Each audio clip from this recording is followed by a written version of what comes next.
ইসরায়েলের সঙ্গে কাঁধ মিলিয়ে যুক্তরাষ্ট্র ইরানের গুরুত্বপূর্ণ পারমাণবিক স্থাপনাগুলোতে বিমান হামলা চালিয়েছে। এই হামলার পরপরই বিশ্বজুড়ে তীব্র প্রতিক্রিয়া দেখা দিয়েছে।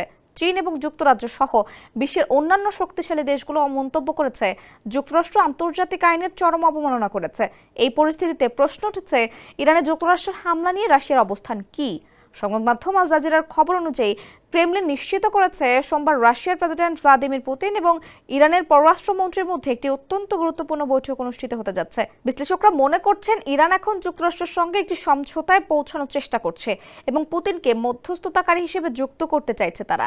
মার্কিন যুক্তরাষ্ট্র ইরানের পরমাণু স্থাপনাগুলোতে হামলা চালানোর পর রাশিয়া এখনও আনুষ্ঠানিকভাবে কোনো প্রতিক্রিয়া জানায়নি, তবে রাশিয়ার পররাষ্ট্র মন্ত্রণালয় এই হামলার তীব্র নিন্দা জানিয়েছে।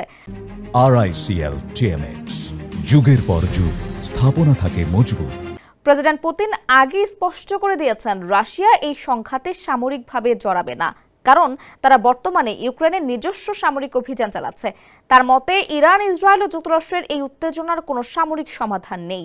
রাশিয়া দীর্ঘদিন ধরে ইরানের সঙ্গে একটি কৌশলগত সম্পর্ক বজায় রেখে চলেছে, তবে ইসরায়েলকে নিয়ে তারা অত্যন্ত সতর্ক ও সংযত ভাষায় কথা বলছে। এর একটি বড় কারণ হলো, ইসরায়েলে 15 লাখেরও বেশি রুশভাষী মানুষ বসবাস করেন, যাদের অনেকে রাশিয়া বা সাবেক সোভিয়েত ইউনিয়ন থেকে সেখানে গেছেন।